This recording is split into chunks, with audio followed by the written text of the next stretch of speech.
Hello students, कैसे हैं आप। आशा करता हूँ आप सब लोग घर पर सुरक्षित होंगे। बच्चों, अब तक हमने आपको पवन दूतिका अयोध्या सिंह उपाध्याय हरिऔध द्वारा रचित जो रचना थी उसका पाठ अवलोकन कराया।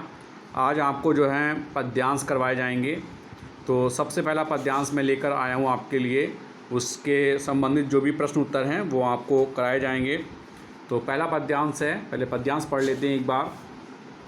बैठी खिन्ना यक दिवस में, घे में थी अकेली, आके आंसू द्रग युगल में, थे धरा को भिगोते। आई धीरे से सदन में पुष्प सगंध को ले, प्रातः वाली सुपवन इसी काल वातायनों से। संतापों को विपुल बढ़ता देख के दुखिता हो, धीरे बोली सा दुख उससे श्रीमती राधिका यूं। प्यारी प्रातः पवन इतना क्यों मुझे है सताती, क्या तू भी है क्लुषित हुई काल की क्रूरता से। तो बच्चों, पिछली जो वीडियो थी ये माध्यमिक शिक्षा परिषद उत्तर प्रदेश की तरफ से जो 12th क्लास के लिए पद का सिलेबस सेट किया गया है उसके आधार पर मैं आपको पढ़ा रहा हूँ। 12th क्लास स्टैंडर्ड का पाठ का नाम है पवन दूतिका और लेखक हैं अयोध्या सिंह उपाध्याय हरिऔध जी। हमने पिछली उसमें जो है वीडियो का अवलोकन किया था। आज मैं इससे संबंधित जो पद्यांश हैं उसके प्रश्न उत्तर करा रहा हूँ। तो ये मैंने आपको स्टैंजा पढ़ा है। जिन बच्चों ने अभी तक इस चैनल को सब्सक्राइब नहीं किया है फटाफट चैनल को सब्सक्राइब कर देंगे और बेल आइकन वाले पॉइंट को दबा देंगे जिससे कि आपको आने वाली वीडियो की नोटिफिकेशन मिलती रहें। तो शुरू करते हैं बच्चों प्रश्न उत्तर। देखिए यहाँ पर पहला प्रश्न बनता है कि प्रस्तुत पद्यांश में कवि ने राधा की किस स्थिति का वर्णन किया है। पहला प्रश्न है कि प्रस्तुत पद्यांश में कवि ने राधा की किस स्थिति का वर्णन किया है। तो यहाँ पर उत्तर है, बड़े साफ साफ है। ये आपको नोटिस भी करना है अपनी नोटबुक में जिससे कि आपके नोट्स तैयार हो सकें बोर्ड की प्रिपरेशन के लिए।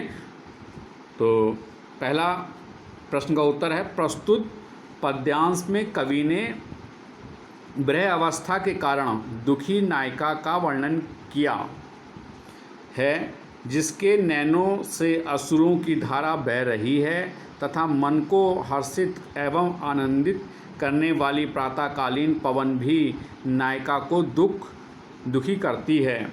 नायिका की इस स्थिति का वर्णन कवि ने किया है। तो यहाँ पर आप समझ गए होंगे कि नायिका की किस स्थिति का वर्णन किया है। नायिका अपनी विरह अवस्था में बहुत दुखी है और प्रातःकालीन जो मनोहर और आनंदित पर्यावरण होता है और उसकी जो धीमी धीमी मीठी हवा होती है वो भी जो है कष्टकारी यहाँ पर नायिका को प्रतीत हो रही है।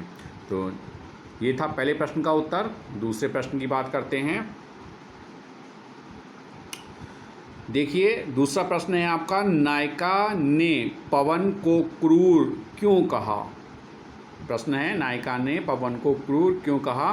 तो इसका उत्तर है, नायिका का मन खिन्न एवं उदास था। उसके नयन अश्रुओं से भरे हुए थे।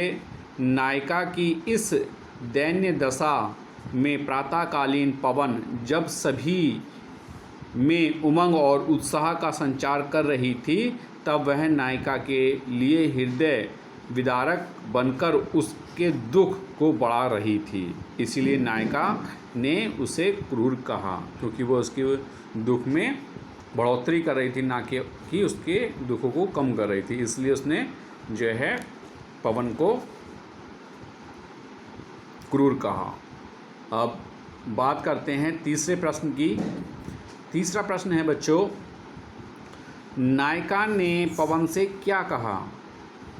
तो नायिका ने पवन से कहा कि इतनी क्रूर, निर्दयी व उसकी पीड़ा को बढ़ाने वाली क्यों बनी हुई है।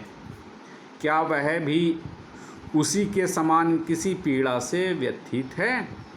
तो यहाँ पर जो नायिका है वह पवन से कहती है कि वो इतनी क्रूर निर्दयी क्यों है जिससे कि उसका कष्ट बढ़ रहा है।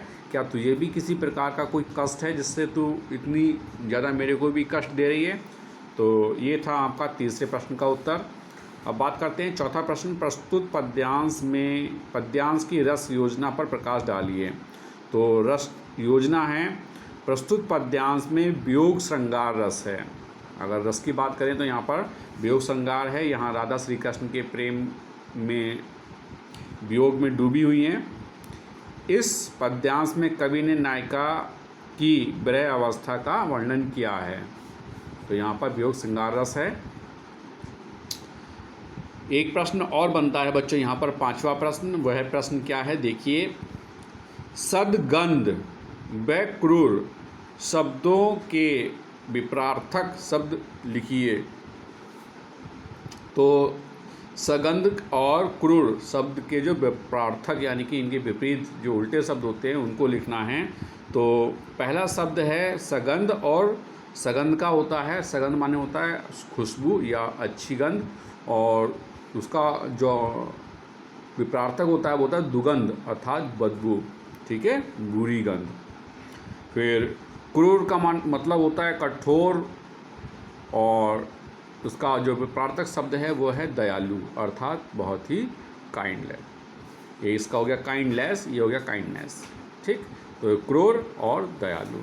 तो बच्चों ये थे आपके आज के 5 प्रश्न जो कि मैंने आपको बताए। इनको आप विधिवत रूप से अपनी जो नोटबुक आपने तैयार कर रखी है, पहले तो उसमें सबसे पहले आप अयोध्या सिंह उपाध्याय हरियोज जी का जीवन परिचय लिखेंगे, और उसके बाद पहला पद्यांश डालकर, जो कि आज मैंने आपको कराया है पहला पद्यांश, बैठी खिन्ना एक दिवस में, यहाँ से यहाँ तक, इसको आप जो है एक संकेतवाचक ले लेंगे। और उसके बाद में इससे संबंधित जो 5 प्रश्न आपको दिए गए हैं, पहला प्रश्न, दूसरा प्रश्न, तीसरा प्रश्न, चौथा प्रश्न और 5वां प्रश्न, जो कि मैं आपको पढ़ा भी चुका हूँ, ये आपको जो है अपनी फेयर नोटबुक में करने हैं। तो आज के लिए इतना ही बच्चों, मिलते हैं कल नई वीडियो में। जब तक के लिए हैव ए नाइस डे।